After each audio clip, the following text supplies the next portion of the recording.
Polisi tangkap 6 pelaku begal yang sempat viral di media sosial saat pelaku menjamret ponsel milik anak kecil di kawasan Ciputat, Tangerang Selatan dan ponsel milik warga negara asing di kawasan Bundaran HI.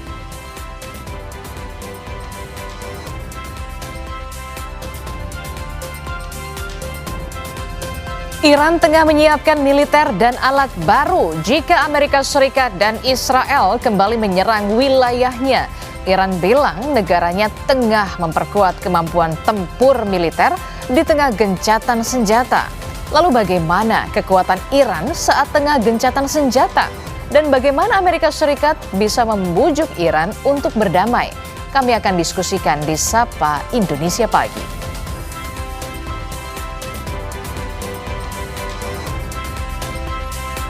Jelang puncak haji, kesiapan tenda di Mina terus dilakukan. Salah satu yang menjadi sorotan adalah fasilitas dan kondisi kamar. Jemaah haji juga diimbau jaga kesehatan.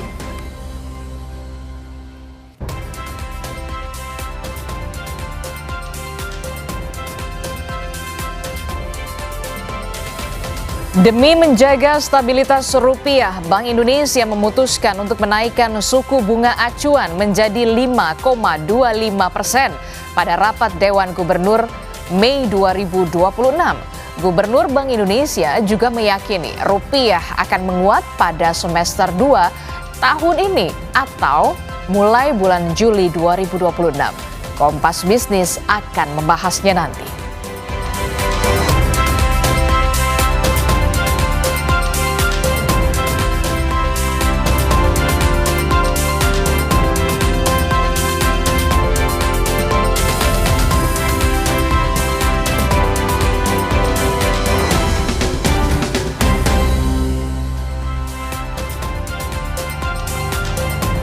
Halo, apa kabar saudara? Apa kabar Anda di pagi hari ini, Kamis 21 Mei 2026? Sejumlah informasi pilihan telah disiapkan oleh tim Sapa Indonesia Pagi, termasuk tadi ada 4 headline utama yang menjadi menu di pagi hari ini.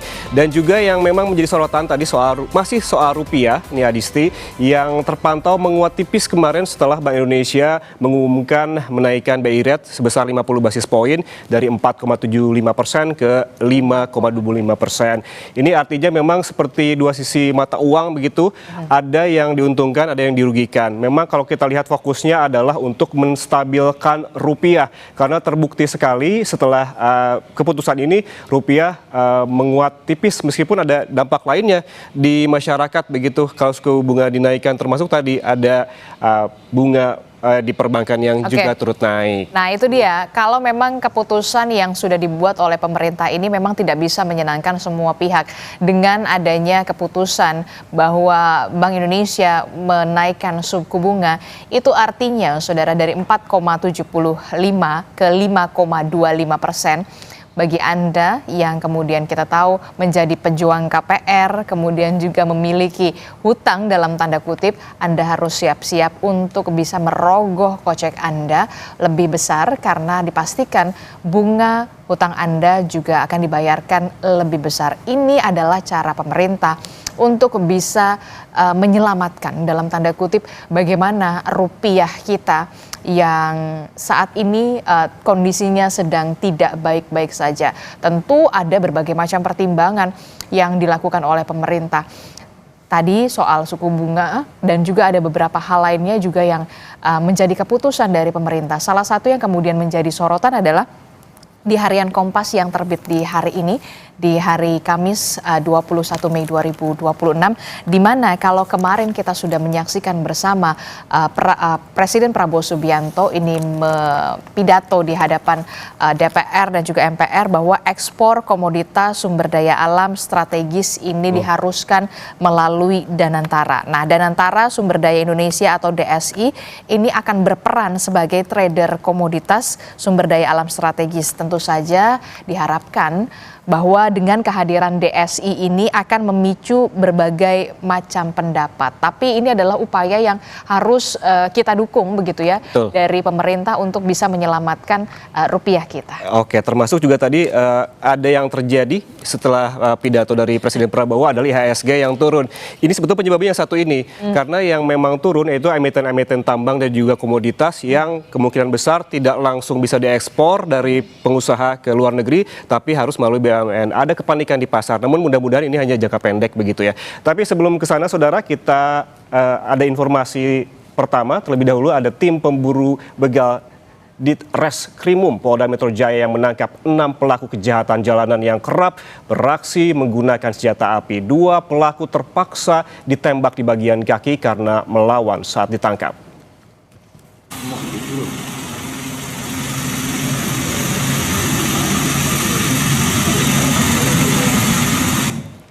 6 pelaku jambret bersenjata api digiring ke gedung Ditreskrimum Polda Metro Jaya untuk menjalani pemeriksaan.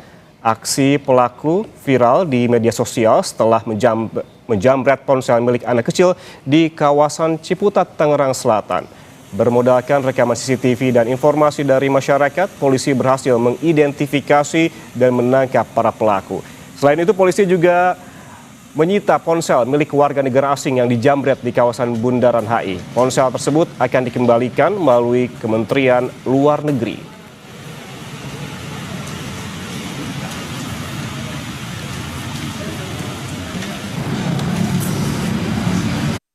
Hari ini kami melakukan penangkapan terhadap 6 orang tersangka yang sempat viral juga beritanya di media sosial. Sebagaimana kita ketahui, salah satunya adalah yang terjadi di wilayah Ciputat, Tangerang Selatan. Untuk korban-korban warga negara asing, handphonenya kami sudah dapatkan kembali dan akan segera kami serahkan melalui Kementerian Luar Negeri. Masih soal peristiwa kriminal, saudara, 4 pelaku sindikat pencurian motor bersenjata api ditangkap polisi di Serang, Banten. Saat penangkapan, 2 pelaku yang membawa senjata api sempat melawan polisi.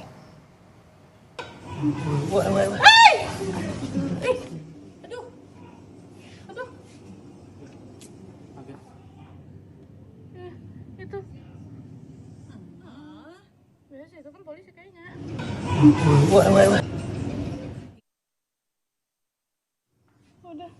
Kaget saya. Dari tadi nungguinnya mah itu. Iya, mungkin transaksi. Lagi transaksi malah. Aksi menegangkan ini terjadi saat penangkapan komplotan pencurian kendaraan bermotor di Kecamatan Keramat Watu, Serang, Banten. 2 dari 4 pelaku membawa senjata api. Karena terus melawan, polisi terpaksa melumpuhkan salah satu pelaku. Penangkapan 4 pelaku merupakan hasil penyelidikan dari kasus pencurian motor di salah satu minimarket di Keramat Watu. Dalam aksinya, pelaku mengancam korban dengan senjata api, saudara. 2 pelaku yang merupakan residivis kasus pencurian dan kerap beraksi di Jabodetabek. Polisi terus mengusut ada atau tidaknya jaringan lain yang terlibat.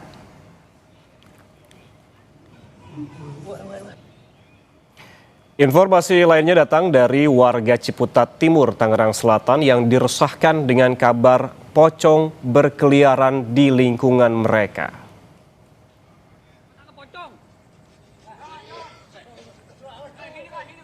Iya itu. Udah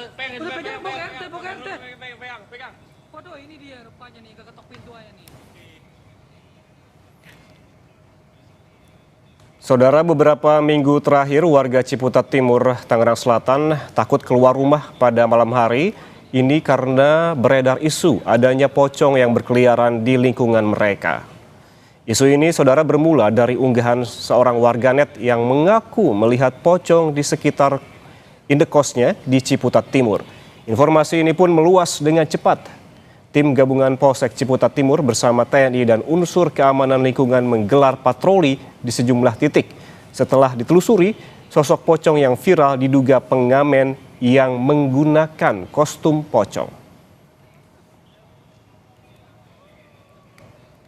Jadi informasi yang kami dapat,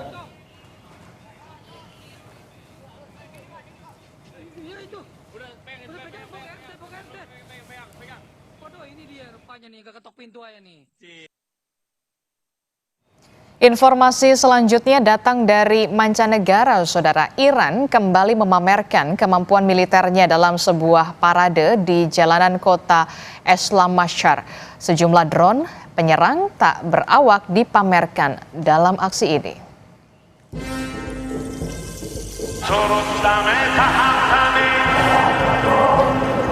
Jalanan di kota Islamabad, Iran kembali dipadati warga dalam aksi parade militer Iran. 3 unit drone jenis Shahid 136, drone penyerang tak berawak buatan Iran ini dibawa melintasi kerumunan sebagai simbol kesiapan tempur dan ketahanan nasional. Kehadiran fisik drone militer ini juga diklaim sebagai pesan keras kepada pihak asing bahwa setiap upaya pelanggaran kedaulatan akan mendapat perlawanan total dari Iran.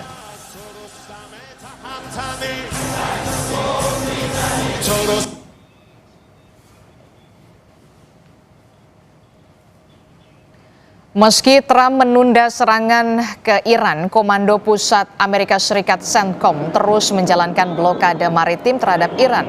Berdasarkan rekaman video operasi yang dirilis oleh CENTCOM, patroli kapal perang Angkatan Laut Amerika Serikat dilakukan intensif. Operasi militer bertujuan menghentikan seluruh arus perdagangan yang masuk maupun keluar dari pelabuhan Iran. CENTCOM mengklaim 89 kapal komersial yang terkait dengan Iran telah dicegat dan dialihkan.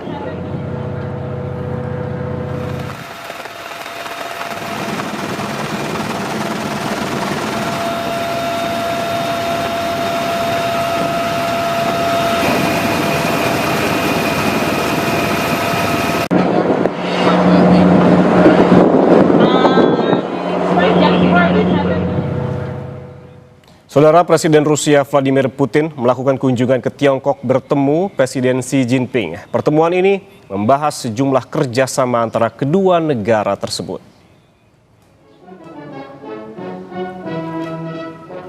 Kunjungan ini berlangsung pada 19 hingga 20 Mei 2026 membahas kerjasama di bidang ekonomi dan hal strategis lainnya. Putin menyebut kemitraan dengan Tiongkok merupakan model terbaru antara negara di dunia modern yang bertujuan untuk membina hubungan baik antara kedua negara ini. Dalam pertemuan, sekitar 40 dokumen ditandatangani antara kedua pihak mengenai berbagai kesepakatan.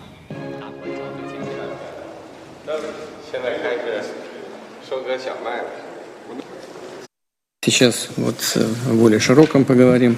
По традиции с докладами о работе 5 межправительственных комиссий выступят их сопредседатели, вице-премьеры, наши министры иностранных дел расскажут о координации на международной арене. Всеобъемлющее партнерство и стратегическое взаимодействие между Россией и Китаем в новую эпоху является образцом межгосударственных связей в современном мире. Оно основано на принципах равноправия и учета интересов друг друга, взаимной поддержки, дружбы и подлинного добрососедства. Наша цель – благополучие и процветание.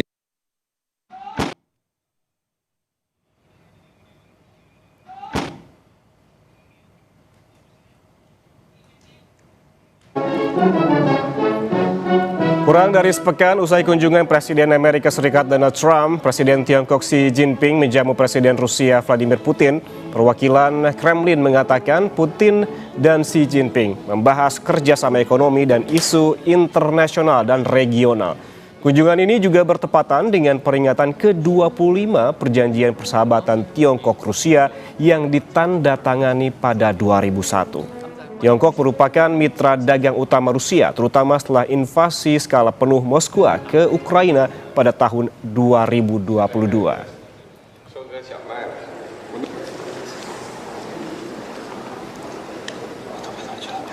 Saudara, Iran seolah dipaksa Amerika Serikat untuk setuju dengan kesepakatan damai untuk menghentikan perang. Tapi Iran juga terus menyiapkan militernya jika Amerika Serikat mulai menyerang kembali. Apakah perang belum akan berakhir?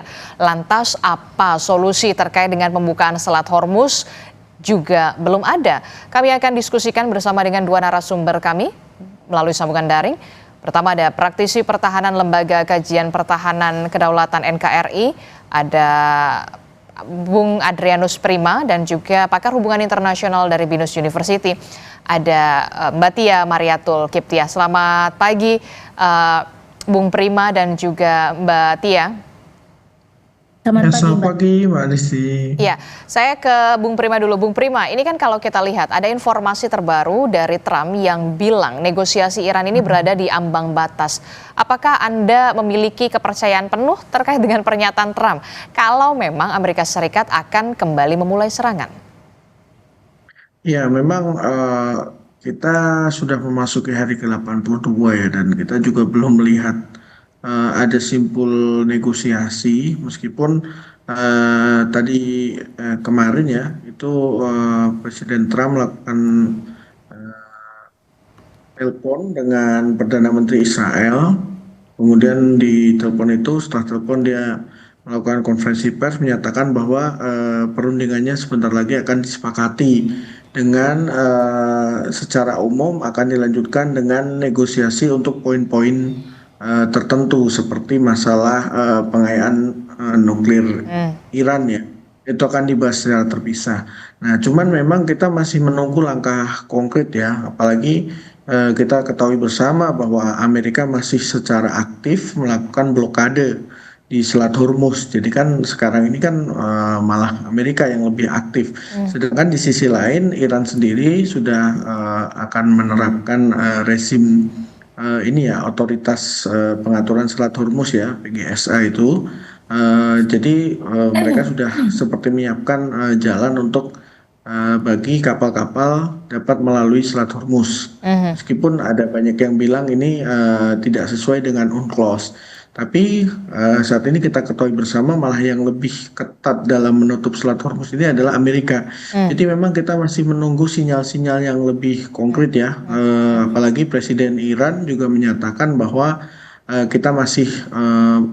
Iran masih membuka jalan untuk diplomatic solution. Sedangkan tentu saja kita juga melihat bahwa baik Iran dan Amerika pasti tentu saja memanfaatkan masa gencatan senjata ini untuk mempersiapkan diri jika memang perang harus berlanjut begitu. Oke, kalau saya bertanya kepada Mbak Tia, kalau dari perspektif Anda, apa strategi yang saat ini tengah dimainkan oleh Amerika Serikat untuk kemudian mengatakan kembali atau cywar kembali kalau Amerika Serikat akan memulai kembali serangan, tapi di sisi lain kita melihat bagaimana pertemuan Putin dan juga Presiden Xi Jinping usai Trump bertemu dengan Presiden Tiongkok. Apa yang Anda baca dari sini, Mbak Tia? Sebetulnya kan harapan kita itu ketika Trump bertemu dengan Jinping itu kan ada satu solusi ya untuk Iran ini. Meskipun dalam pembicaraan mereka berdua kan banyak poin-poin yang didiskusikan. Salah satunya adalah tarif dagang antara China dan Amerika Serikat. Jadi China dalam hal ini kita bisa melihat Mbak Adisti ternyata tetap masih mementingkan kepentingan nasionalnya dibanding diskusi mendalam tentang Iran.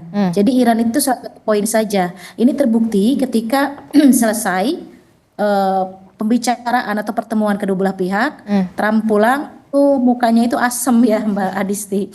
Artinya memang tidak ada solusi untuk Iran ini. Dan kita melihat bagaimana setelah pertemuan tersebut, Selat Hormuz juga tetap diblokade oleh pihak Amerika Serikat. Amerika Serikat malah mengeluarkan statement akan menyerang Iran. Artinya memang pertemuan Trump dengan Jinping itu tidak membuahkan hasil apa-apa. Dilanjutkan sekarang dengan Putin dengan Cina. Jadi saya melihat tiga negara ini, Iran, Rusia dan Cina itu masih menjadi tensi permanen. Belum ada tanda-tanda misalnya Cina mampu dibujuk oleh Trump, tidak ada. Ternyata itu malah mereka sekarang bertemu kembali Cina dengan Cina dengan Rusia dengan Putin, dan salah satunya saya pikir adalah tetap untuk membicarakan masalah Iran ini. Dan tentu ini memicu emosi dari pihak Trump sehingga menyatakan bahwa kalau misalnya kita tidak deal terus, kita akan menyerang Iran. Nah, Iran memang kan tipenya defense ya. Dia tidak akan tidak akan menyerah begitu saja. Makanya keluar statement kalau begitu, bahkan ada berita terbaru Mbak Adisti, kita akan bikin teks untuk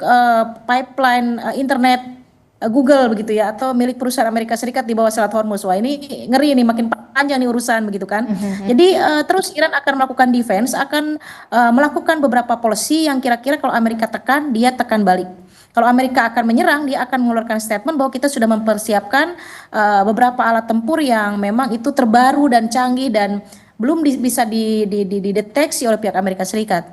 Demikian Mbak Adis. Oke, itu artinya kalau dari perspektif Anda masih jauh dari kata sepakat nanti akan ada negosiasi lanjutan setelah ini, apalagi dengan sikap Presiden Amerika Serikat Donald Trump yang secara tegas mengatakan akan kembali menyerang Iran.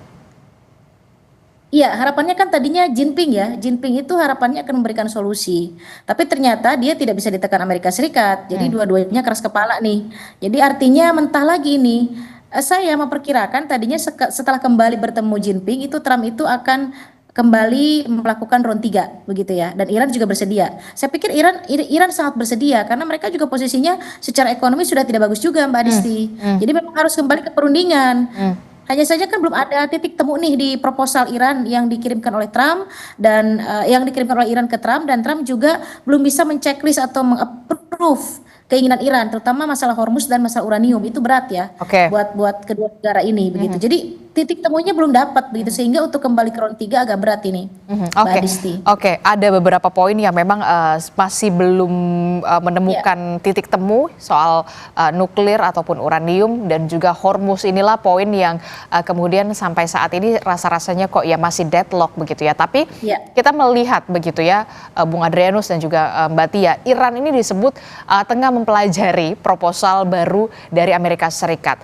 Apa kesepakatan yang kemudian paling mungkin berpotensi diterima Iran untuk mengakhiri konflik ini? Kalau tadi Anda mengatakan kalau soal Hormuz dan juga soal uranium atau nuklir ini kok rasa-rasanya agak berat ya, Mbak Tia? Ya, saya melihatnya begini, ada beberapa poin yang mungkin bisa di-approve oleh Amerika Serikat dan juga tentu ini proposal dari Iran ya. Pertama mengenai perbaikan infrastruktur Iran yang sudah dirusak Amerika Serikat, berapa billion itu. Ada listnya saya tapi lupa persisnya Mbak Adisti. Itu Amerika Serikat saya pikir itu siap kalau berkaitan dengan uang untuk mengganti kerusakan perang, itu bisa di-approve oleh Amerika Serikat. Yang kedua mengenai pelonggaran sanksi ekonomi, itu juga bisa di-approve begitu ya. Nah ini yang dari Amerika Serikat ke Irannya nih, saya tidak yakin Iran akan bisa meng-approve begitu ya. Salah satunya adalah mengenai pengayaan uranium yang Amerika Serikat minta 20, Iran minta 5.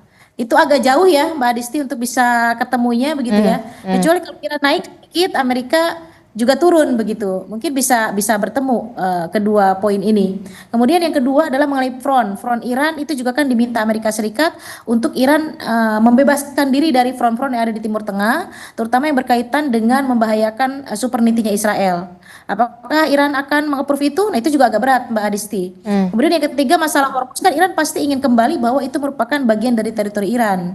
Nah itu juga akan di-approve begitu ya oleh Iran, karena saya pikir Amerika juga mulai ingin involve atau ingin intervention terhadap Selat Hormuz ini begitu. Jadi dua-duanya mengirimkan masing-masing proposal yang cukup berat begitu.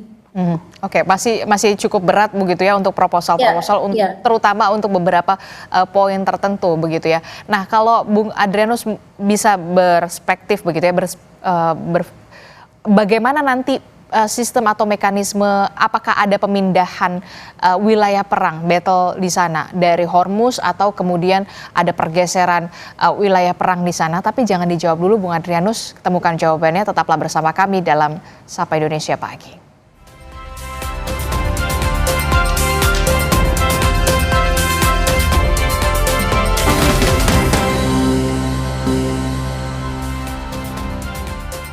Terima kasih Anda masih bersama kami dalam Sapa Indonesia Pagi. Saudara, kita masih membahas soal bagaimana perang Iran dan juga Amerika Serikat yang sampai saat ini belum kunjung berhenti begitu ya. Bersama dengan praktisi pertahanan Lembaga Kajian Pertahanan untuk Kedaulatan NKRI, Adrianus Prima, dan juga ada pakar hubungan internasional dari Binus University, Tia Mariatul Kiptiah. menyambung pertanyaan saya tadi, Bung Adrianus, kalau benar apa yang dikatakan oleh Presiden Amerika Serikat Donald Trump ingin kembali menyerang Iran, apakah ada pola penyerangan yang berbeda kali ini ketika operasi militer Sledgehammer benar-benar akan dilakukan atau diberlakukan kembali? Ya Mbak Adisti, jadi kita harus sama-sama ketahui ya bahwa beberapa negara Teluk setelah masa gencatan senjata ini sudah mengirimkan notifikasi resmi ke Amerika Serikat bahwa mereka melarang penggunaan pangkalan-pangkalan Amerika Serikat yang berada di negara mereka untuk melakukan serangan ofensif ke Iran. Jadi ada beberapa negara seperti Arab Saudi, Qatar, Kuwait, dan UAE itu sebenarnya sudah menyatakan hal ini.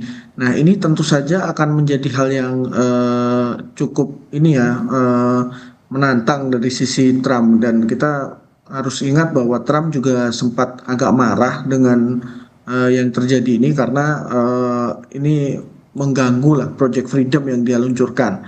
Nah, kemudian jadinya saat ini opsi yang dimiliki Amerika Serikat apabila dia ingin meluncurkan serangan baru adalah menggunakan rudal-rudal jarak jauh dari kapal-kapalnya, maupun kalau pesawat tempur opsinya akan sangat terbatas, yaitu hanya bisa dari pangkalan-pangkalan yang berada di wilayah Israel. Nah, jadi memang semenjak ditutupnya akses untuk serangan ofensif dari pangkalan-pangkalan yang berada di negara Timur Tengah, itu memang nampaknya Amerika sedikit menggeser, bukan sedikit lagi sih sebenarnya, lebih tepatnya menggeser sebagian besar kekuatan ofensif mereka ke pangkalan-pangkalan yang berada di wilayah Israel. Jadi yang sebelumnya mereka tidak menempatkan aset dalam jumlah besar di Israel, sekarang bisa dilihat ya dari akun-akun OSIN itu menunjukkan bahwa banyak pesawat-pesawat tempur Amerika itu sekarang berada di Israel. Nah, sedangkan kalau dari kapal induk tentu saja saat ini masih menjadi tantangan tersendiri, karena kita sama-sama ketahui bahwa sekarang hanya ada 2 kapal induk yang berada di area operasi. Kemudian mereka nampaknya masih cukup berhati-hati, jadi menghindari kapal induk ini mendekat ke jangkauan rudal-rudalnya Iran ya, meskipun memang berapa kali Iran mengklaim bahwa mereka berhasil menembak, tapi ternyata kita belum melihat buktinya ya. Tapi nampaknya pihak Angkatan Laut Amerika itu masih cukup berhati-hati. Jadi memang yang banyak mendekat ke wilayah Selat Hormuz ini adalah kapal-kapal perusaknya atau destroyernya begitu. Jadi memang kita akan melihat pergeseran pola serangan ya, apalagi kalau saat ini juga tidak ada peningkatan pasukan yang cukup besar. Jadi kalau kami lihat itu mungkin penambahannya tidak signifikan ya dibanding waktu mereka mengirim grup Airborne 82, kemudian mengirim USS Tripoli itu begitu. Oke, terakhir Mbak Tia, kalau dengan kondisi yang benar-benar akan terjadi, Amerika Serikat akan kembali melakukan serangan ofensif begitu kepada Iran. Jadi kapan?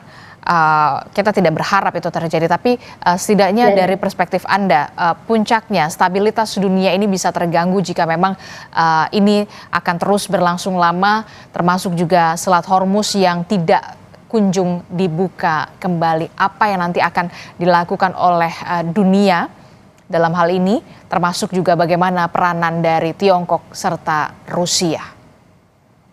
Ya, harusnya dalam kondisi seperti ini kan ini deadlock ya, Mbak Adisti. Tidak ada titik temu antara proposal yang dikirimkan Iran juga proposal yang diinginkan oleh Amerika Serikat. Ini kan tidak bertemu begitu ya. Masing-masing keras kepala untuk mempertahankan keinginannya, dan inilah yang membuat deadlock sehingga kemungkinan akan ada serangan kembali dari pihak Amerika Serikat. Bahkan sudah mengganti operasinya ya, berarti sudah 3 kali Mbak Adisti. Yang terbaru adalah tadi yang Mbak Adisti sampaikan, Sledgehammer namanya. Jadi memang nanti akan lebih keras lagi justru proyek yang terbaru ini. Tapi lagi-lagi saya tegaskan, Iran bukan tipe yang menyerah, atau Iran bukan tipe bangsa yang ya sudah diserang berarti menyerah dengan keadaan. Dia juga akan meningkatkan kemampuan militernya, meskipun Amerika Serikat sudah mengklaim ya bahwa Angkatan Laut Iran sudah habis begitu ya, kekuatannya sudah lemah. Saya pikir itu kan klaim sepihak. Tapi Iran tidak sebodoh itu. Ada beberapa senjata yang memang bisa jadi belum dikeluarkan, yang terbaru itu yang pertama. Yang kedua, kekuatan masih melihat di drone begitu ya, di kemampuan Iran dalam membuat rudal balistik itu juga masih menjadi andalan begitu ya, bagaimana Iran melakukan defense atau pertahanan dirinya. Nah, untuk dalam jangka pendeknya itu akan terjadi Mbak Adisti ketika deadlock. Nah, sayangnya dunia internasional harusnya berperan. Nah, harapan saya itu kemarin itu Cina, tapi ternyata diam juga dan sekarang mereka bertemu berdua nih, Putin dengan Cina. Kita lihat nanti setelah pertemuan dua negara besar ini, ya, apakah mereka akan melakukan action yang memang bisa membantu untuk bisa mendamaikan? Iya, iya. Atau sama saja gitu ya. Karena ternyata setelah Cina juga bertemu Trump, ternyata nihil juga. Nah, sekarang Cina bertemu dengan Putin. Mudah-mudahan ada satu solusi lah untuk perdamaian. Oke, kita akan tunggu bagaimana hasil pertemuan antara Presiden Tiongkok Xi Jinping bersama dengan Presiden Rusia Vladimir Putin. Apa hasilnya? Apakah nanti akan memberikan dampak positif terkait dengan perang Amerika Serikat dan juga Iran untuk bisa kembali ke meja perundingan dan juga menemukan kata sepakat. Terima kasih pakar hubungan internasional dari BINUS University, ada Mbak Tia Mariatul Kiptia dan juga ada praktisi pertahanan Lembaga Kajian Pertahanan untuk Kedaulatan NKRI, Bung Adrianus Prima juga telah bergabung bersama kami. Sehat selalu, Assalamualaikum, selamat pagi. Waalaikumsalam, selamat pagi.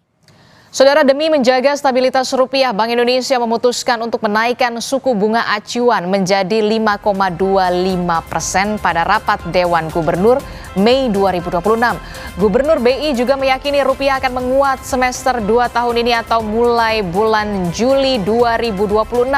Kompas Bisnis akan membahasnya usai jeda bersama Yan Rahman.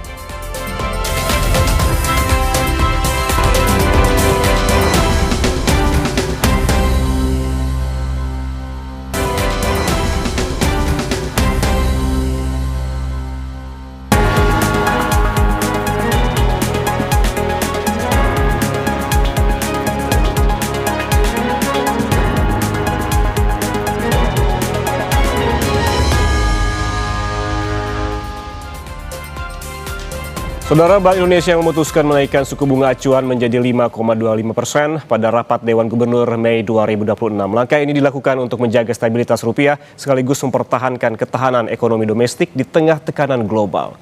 Keputusan menaikkan BI rate sejalan dengan fokus kebijakan moneter 2026 pada pro-stabilitas demi memperkuat tahanan eksternal ekonomi Indonesia dari dampak global. Sebelumnya dalam rapat kerja dengan Komisi 11 DPR, Gubernur BI Peri Warjio bilang rata-rata nilai tukar rupiah sepanjang tahun ini masih diyakini berada di kisaran asumsi makro yang telah disepakati pemerintah dan DPR, yakni 16.200 hingga 16.800 per dolar Amerika Serikat.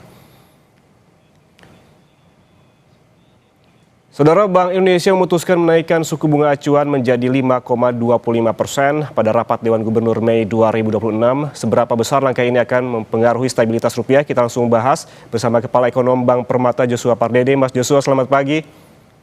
Selamat pagi, Yan. Mas Joshua, apakah langkah Bank Indonesia menaikkan suku bunga 50 basis poin menjadi 5,25% sesuai dengan proyeksi Anda? Karena kalau kita melihat konsensus ekonom yang dihimpun, ini menunjukkan proyeksi kenaikannya di 25 basis poin.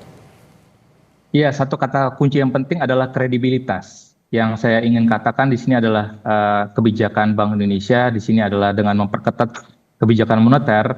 Saya pikir ini sudah sesuai dari konsensus pasar, di mana sebagian besar konsensus melihat adanya Bank Indonesia sudah mulai memperketat kebijakan moneternya di bulan ini, mempertimbangkan bahwa memang tekanan terhadap nilai tukar rupiah cukup berat ya, dan di mana kalau kita melihat nilai tukar rupiah kemarin sudah menginjak level 17.700 per dolarnya, dan juga tekanan di pasar obligasi dan di pasar saham juga cukup signifikan, sehingga saya melihat bahwa artinya memang ini BI sudah melihat bahwa gejolak di rupiah ini bukan gejolak biasa, dan artinya saya juga sebelumnya memperkirakan bahwa BI sepertinya hanya menaikkan 20 basis point, tapi BI mengambil langkah preemptif yang cukup bold ya dengan menaikkan 50 basis point, karena kami juga melihat Bank Indonesia sudah melakukan langkah-langkah stabilisasi yang all out ya, di mana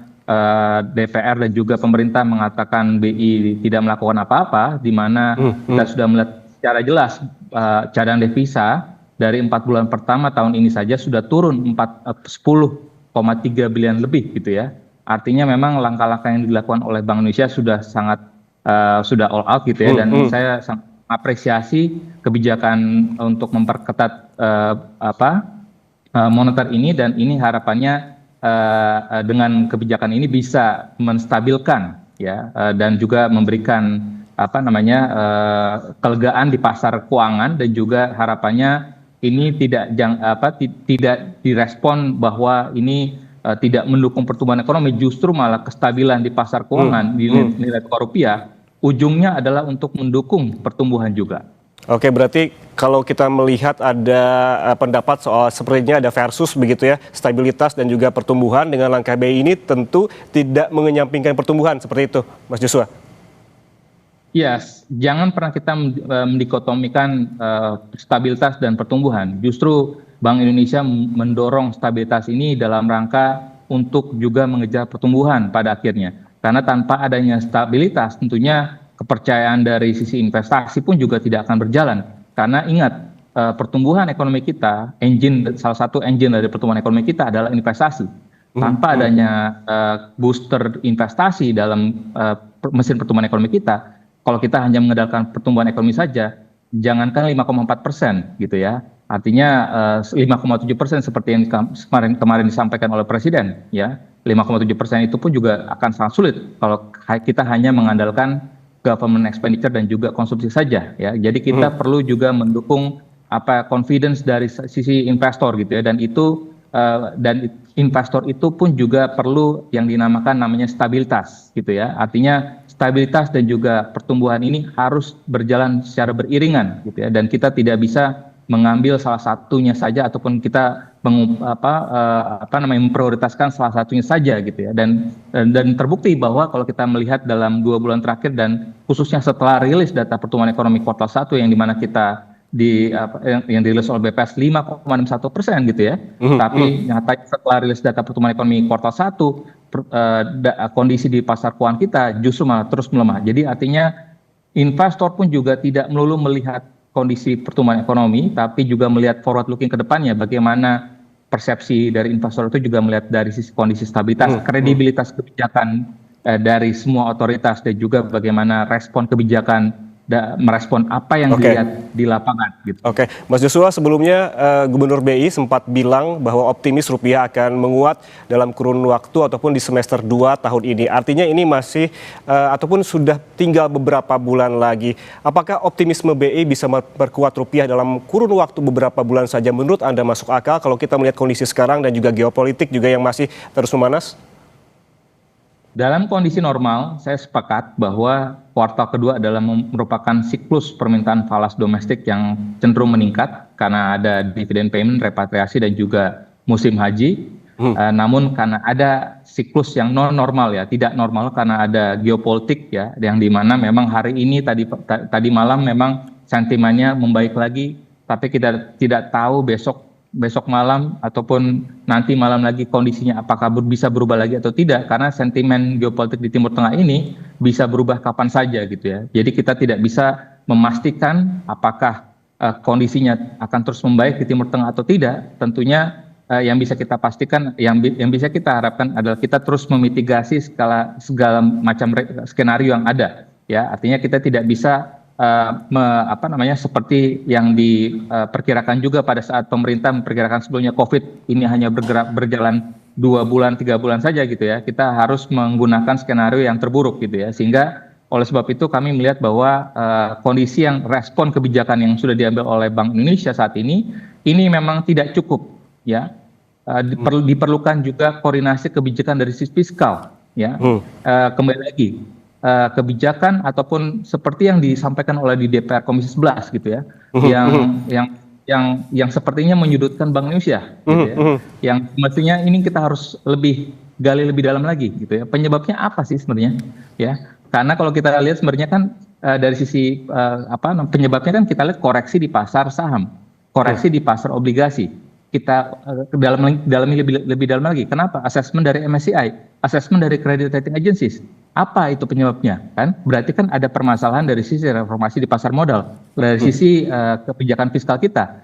Jadi apakah memang ada masalah dari sisi kebijakan moneternya gitu ya? Jadi kita harus lebih objektif ya, jangan karena BI di depan sebagai garda depan untuk menjaga nilai tukar rupiah, jadi DPR langsung menyalahkan Bank Indonesia gitu ya. Jadi kita DPR Komisi 11 pun juga perlu harus melihatnya lebih objektif lagi gitu ya. Jadi kita harus melihat lagi secara objektif, dan ini kembali lagi diperlukan koordinasi kebijakan. Jadi BI sudah menaikkan tingkat suku bunganya, kita perlu lihat evaluasi juga dari sisi kebijakan fiskal, kebijakan pemerintah lainnya apa yang mesti harus diperbaiki juga. Jadi tidak hanya semata-mata hanya mengandalkan dari sisi kebijakan BI, karena isu utamanya bukan dari sisi kebijakan moneter. Oke, berarti artinya hingga saat ini yang kita bisa pantau adalah Bank Indonesia sudah melakukan semaksimal mungkin, termasuk juga ada 7 strategi dari Bank Indonesia untuk stabilisasi rupiah, dan tampaknya juga kemarin sudah bekerja begitu rupiah menguat tipis ke 17.600-an. Namun seperti Mas Joshua tadi,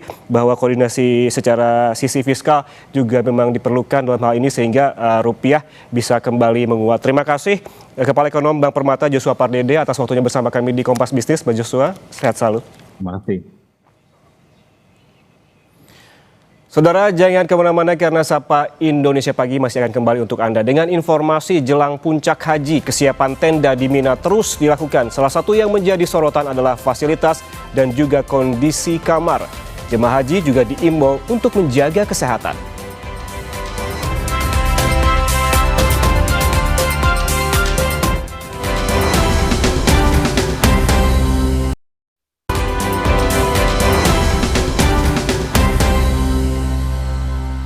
لبيك لا شريك لك لبيك إن الحمد والنعمة لك والملك لا شريك لك. Saudara, rombongan Amirul Hajj gelombang kedua tiba di Bandara Internasional King Abdul Aziz, Jeddah, Arab Saudi. Kedatangan rombongan yang dipimpin Menteri Haji dan Umroh Republik Indonesia ini guna memastikan penyelenggaraan ibadah haji berjalan lancar. Amirul Hajj gelombang kedua tiba di Bandara King Abdul Aziz, Jeddah pada Selasa sore waktu Arab Saudi melalui terminal kedatangan internasional. Rombongan Amirul Hajj ini dipimpin langsung Menteri Haji dan Umroh Republik Indonesia Muhammad Irfan Yusuf. Kehadiran Amirul Hajj di Tanah Suci memastikan penyelenggaraan ibadah haji berjalan lancar serta memberikan jaminan keamanan dan kenyamanan bagi jemaah hingga kembali ke tanah air. Alhamdulillah kita sudah sampai di sini. Tadi mendapatkan paparan bahwa sudah 93% jamaah sudah hadir di Tanah Suci. Mudah-mudahan yang lainnya segera menyusul. Salah satu tugas dari Amirul Haji adalah untuk memastikan bahwa semua proses haji para jamaah kita bisa berjalan dengan lancar, dengan aman, dengan nyaman, dan semua pulang dengan sehat dan menjadi haji yang mabrur. Itu harapan kita semuanya. Lonjakan pergerakan jemaah haji Indonesia di musim haji 2026 memicu kepadatan di sejumlah titik transportasi di Mekah. Salah satu yang jadi sorotan tim pengawas haji DPR adalah penumpukan jemaah di Terminal Al-Hidayah dan Terminal Ship Amir. Tim pengawas haji DPR menyoroti persoalan transportasi yang terjadi di Terminal Al-Hidayah yang sempat ditutup selama 2 hari sehingga mengakibatkan aktivitas jemaah terganggu. Selain di Al-Hidayah, penumpukan jemaah juga terjadi di Terminal Ship Amir yang selama ini menjadi terminal resmi dan operasional bagi jemaah haji. Kondisi ini membuat ribuan jemaah harus menunggu berjam-jam di tengah padatnya arus pergerakan gelombang 1 dan gelombang 2 jemaah haji.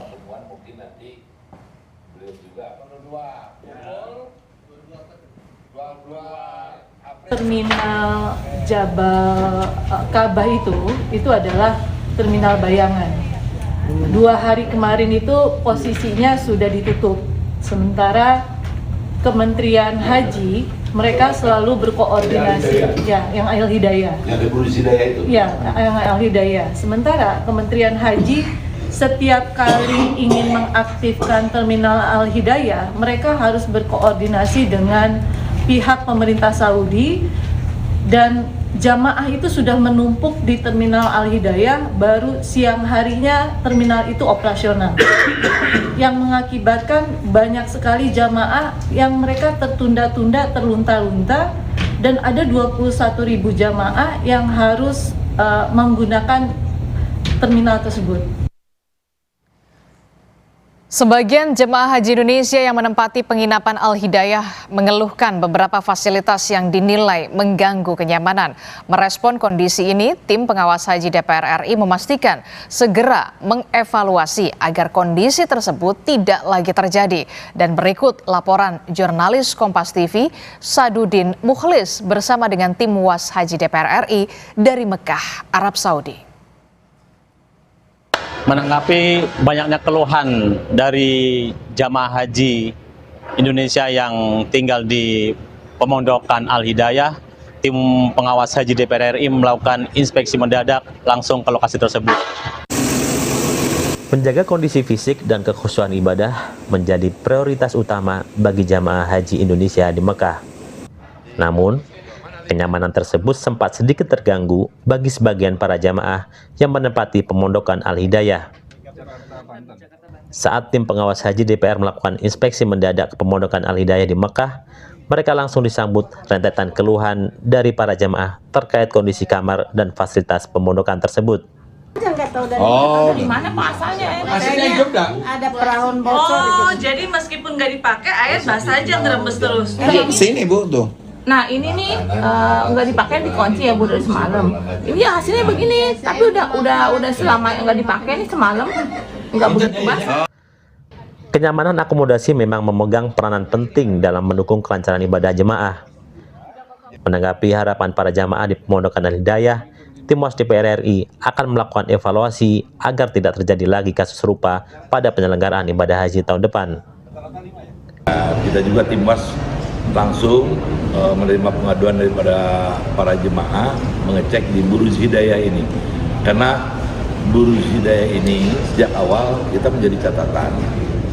Satu sisi lokasinya jauh ya ke Masjidil Haram, yang kedua ini hotel emang jarang dipergunakan sehingga banyak kekurangan-kekurangan, termasuk di awal lift bermasalah tadi di Tower 4 itu ketika kedatangan pertama, kemudian juga kamar mandinya itu ya flat antara kamar mandi dengan lantai, ya pasti airnya, apalagi kalau dari kita orang banyak pakai mandi dengan sekamar 5 orang, airnya keluar masuk ke karpet, akhirnya lama-kelamaan bau kan, nggak kuat. Kemudian juga ventilasi.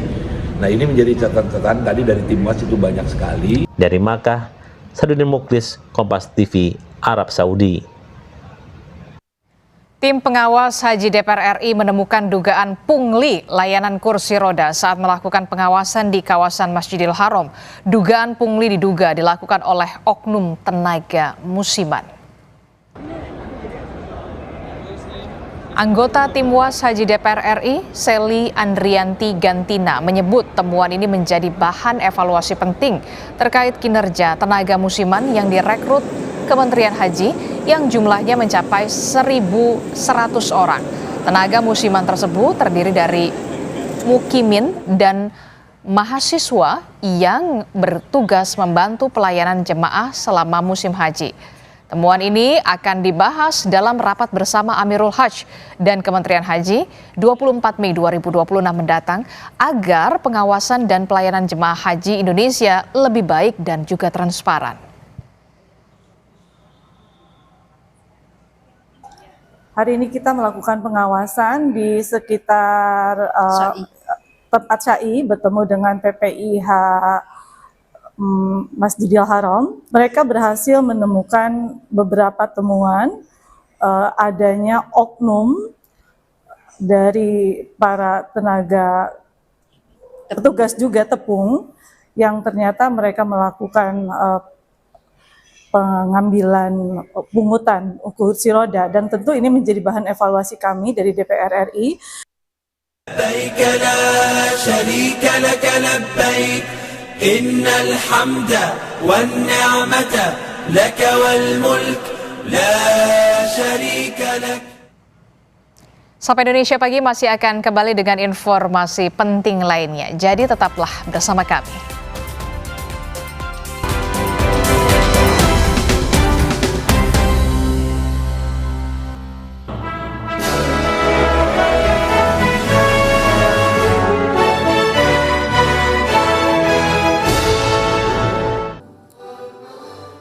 Mahkamah Agung Republik Indonesia melalui Badan Strategi Kebijakan dan Pendidikan dan Pelatihan Hukum dan Peradilan atau BSDK menggelar pelatihan penguatan integritas dan anti korupsi bagi pimpinan pengadilan tingkat pertama dari seluruh Indonesia.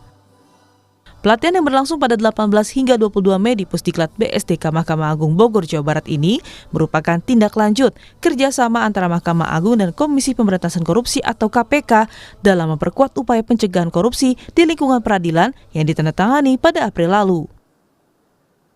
Wakil Ketua Mahkamah Agung Bidang Non-Yudisial, Dr. Dwi Arso Budi Santiarto menyebut, pengadilan tingkat pertama memiliki peran strategis sebagai ujung tombak pelayanan masyarakat. Sehingga penguatan integritas para pimpinan pengadilan menjadi hal yang sangat penting. Sebanyak 40 pimpinan pengadilan mengikuti angkatan pertama dari total 200 peserta yang akan dibagi ke dalam 5 angkatan pelatihan. Ini jadi tindak lanjut atau pelaksanaan lebih lanjut dari kerjasama antara BSDK dengan KPK, yaitu masalah pendidikan pencegahan korupsi, khususnya masalah yang dihadapi oleh pengadilan. Untuk itu Diklat PIM mengadakan pelatihan khusus untuk para ketua pengadilan, ya, untuk diberikan materi pencegahan korupsi, khususnya peningkatan integritas. Mahkamah Agung juga menegaskan komitmennya dalam menciptakan sistem peradilan yang bersih dan bebas dari praktek transaksional. Berbagai langkah dilakukan mulai dari penguatan pengawasan internal, penerapan layanan berbasis digital, hingga penegakan aturan secara tegas terhadap aparatur yang terlibat tindak pidana korupsi. Hal-hal yang sifatnya transaksional terhadap pelaksanaan tugas, Mahkamah Agung berprinsip pada zero tolerance terhadap hal-hal yang bersifat transaksional. Jadi Mahkamah Agung tidak akan melindungi, tidak akan memberikan bantuan hukum terhadap aparatnya yang terlibat masalah pidana, khususnya pidana korupsi. Selama pelatihan berlangsung, para peserta akan mendapatkan materi penguatan mentalitas anti korupsi, manajemen risiko di lingkungan kerja, hingga kepemimpinan yang transparan, akuntabel, dan berintegritas dari pemateri Mahkamah Agung maupun KPK. Tim Liputan, Kompas TV.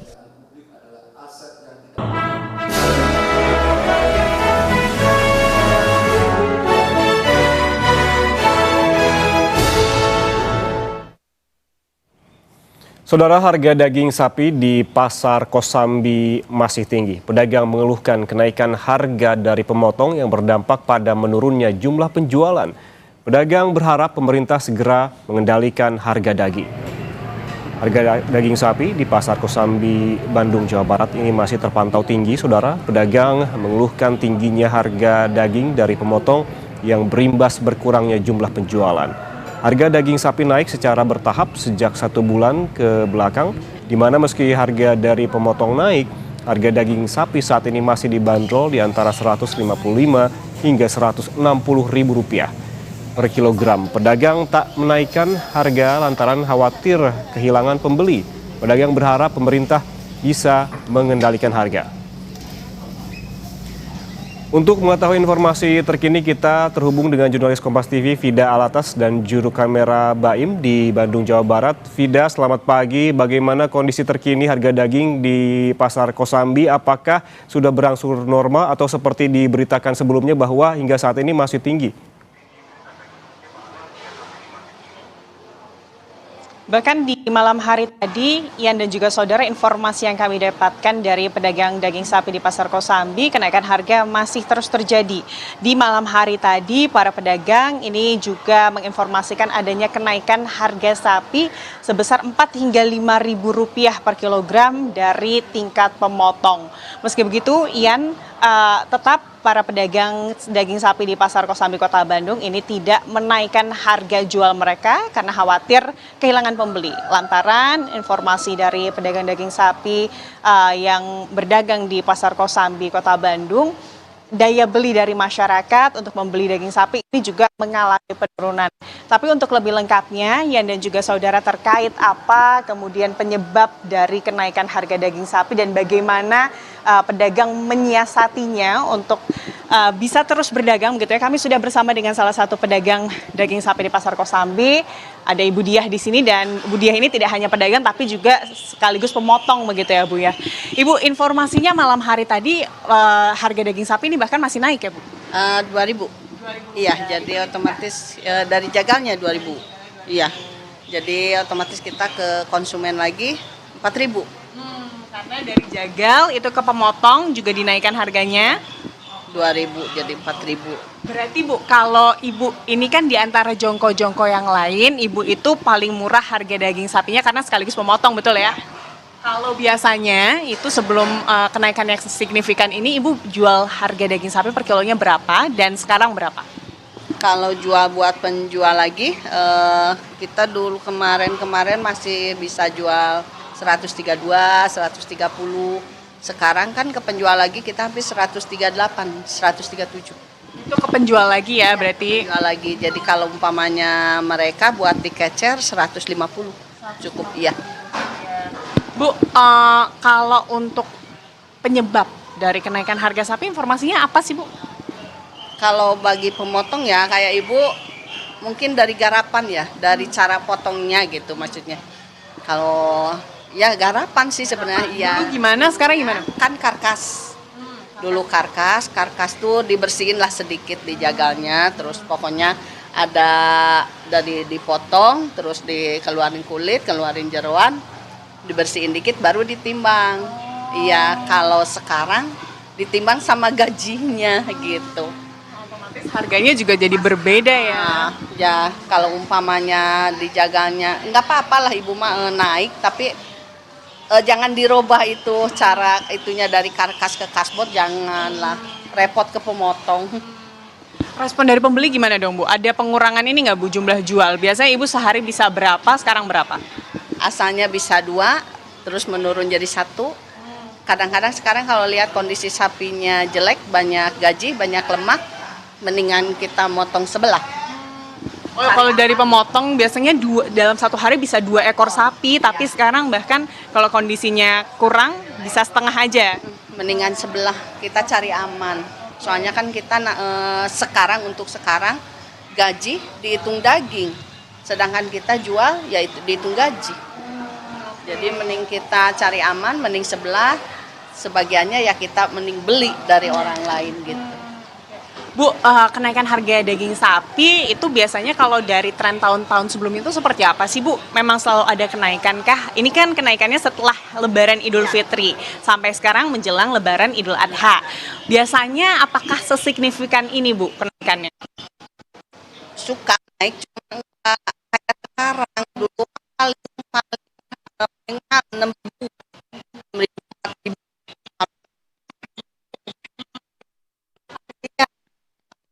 Cuma 4.000 nah itu, tapi pas di jumlah hampir 20.000 dong kita motongnya, harga motong. Sedangkan kita ke konsumen naik cuma berapa, dari 1 cuma naik 10.000.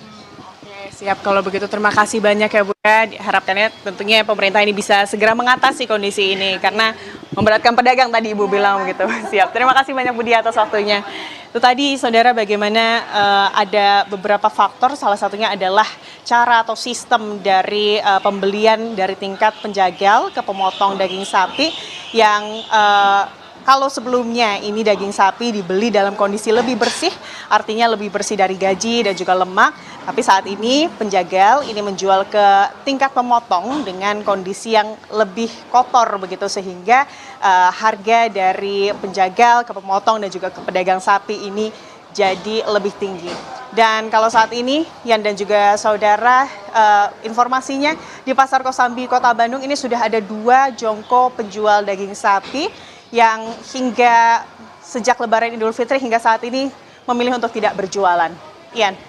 Baik, penjualan terpantau tadi seperti ditanyakan kepada pedagang, di tingkat pedagang menurun dan keuntungan pun ini berpotensi terus tergerus. Dan terima kasih jurnalis Kompas TV Fida Altas dan juru kamera Abdul Rohim di Bandung, Jawa Barat atas laporannya. Selamat bertugas kembali. Saudara, jangan kemana-mana karena Sapa Indonesia Pagi masih akan kembali untuk Anda. Susah jeda, tetaplah bersama kami.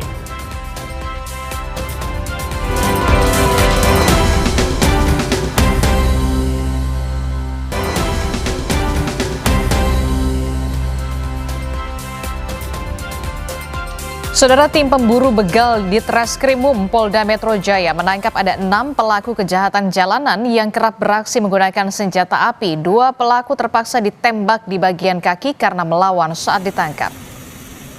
Inilah 6 pelaku jambret bersenjata api yang digiring ke gedung di Treskrimum Polda Metro Jaya menjalani pemeriksaan.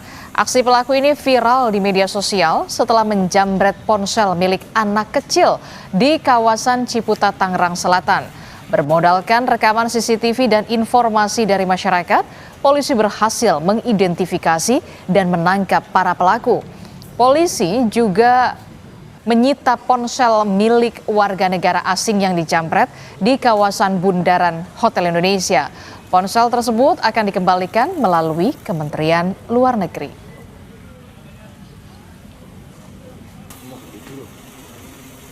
Hari ini kami melakukan penangkapan terhadap 6 orang tersangka yang sempat viral juga beritanya di media sosial. Sebagaimana kita ketahui, salah satunya adalah yang terjadi di wilayah Ciputat, Tangerang Selatan. Untuk korban-korban warga negara asing, handphonenya kami sudah dapatkan kembali dan akan segera kami serahkan melalui Kementerian Luar Negeri. Saudara, informasi tadi sekaligus mengakhiri Sapa Indonesia Pagi hari ini. Akhir kata, saya Yan Rahman. Dan saya Adis Larasati. Terima kasih atas kebersamaan Anda. Sampai jumpa.